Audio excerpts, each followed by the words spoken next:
Rasanya ikut turnamen Mobile Legends. Beberapa waktu yang lalu aku mengikuti sebuah turnamen online Mobile Legends. Waktu itu aku ikut dari chat global. Aku pikir awalnya itu min 1 rank, ternyata itu min 1 turnamen. Karena udah terlanjur, jadi aku ya nyoba-nyoba aja lah ikut, dan itu adalah pertama kalinya aku ikut turnamen Mobile Legends. Sebenarnya pas awal-awal main itu kayak ngerasa ada tekanan gitu sih, karena ya namanya turnamen sama rank kan agak berbeda ya. Terus ternyata timku ini adalah tim yang baru terbentuk. Aku juga sempat lihat akun-akunnya timku, kira-kira apa sih rank tertingginya.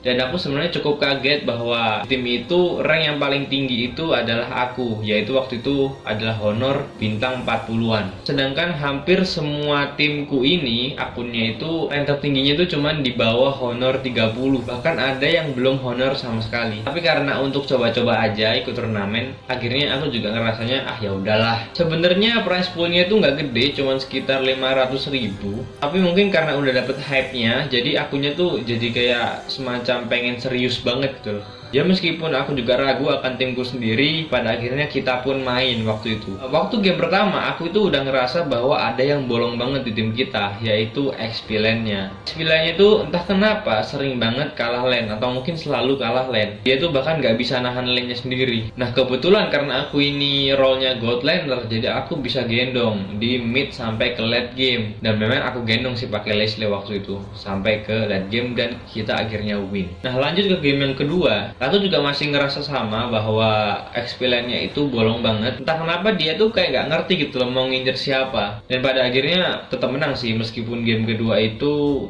game yang bisa dibilang cukup mudah kali ya. Nah, setelah itu lanjut ke game yang ketiga, yaitu game yang terakhir. Dan kali ini timku sayang sekali kalah. Untuk junglernya aku nggak ngira sih bahwa dia cuma bisa satu hero doang, yaitu Yin doang. Jadi selama 3 game itu junglerku cuma pakai hero Yin. Tapi karena waktu itu aku pakai Leslie lagi, jadi aku merasa aku masih bisa ngedamage, aku masih bisa gendong. Meskipun aku sudah berpikir sepositif mungkin, tapi ternyata tetap nggak bisa karena jungler musuh itu pakai Link. Kalau Link itu nggak di pressure dari early game, itu bakalan sulit ngalahinnya.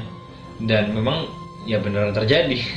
Bahwa sulit banget. Pada akhirnya timku menduduki posisi 5 ya. Ya meskipun nggak top 3 tapi oke lah 5 ya untuk awal-awal. Dan di 3 game itu aku MVP-nya. Meskipun aku nggak bilang aku paling berpengaruh, tapi agak kelihatan sih di gamenya itu kalau aku tuh ngotot banget gitu loh pengen menang. Sedangkan yang lainnya tuh mentalnya udah nggak segitunya untuk menang. Ya mungkin karena mereka udah ngerasa wah kayaknya udah nggak bakal menang nih.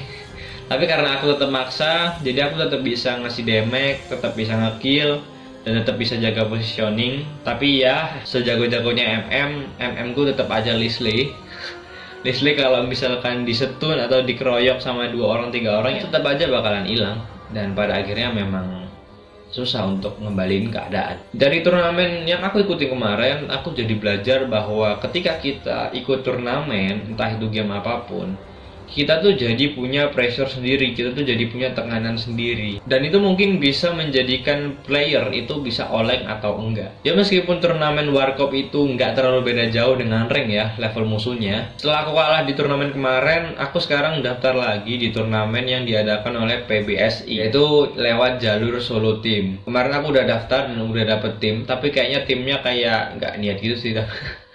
Ya, jadi ya nggak tahu sih bisa main atau enggak. Aku sih berdoa aja agar benar-benar bisa main dengan timku yang baru dan benar-benar bisa cocok chemistry-nya. Gitu aja sih sedikit ceritaku tentang ikut turnamen Mobile Legends ya. Kalau kalian mungkin punya pendapat lain atau punya cerita yang lain, kalian bisa komen aja di kolom komentar di bawah. Ya, itu saja. Terima kasih yang udah nonton dan sampai jumpa. Bye.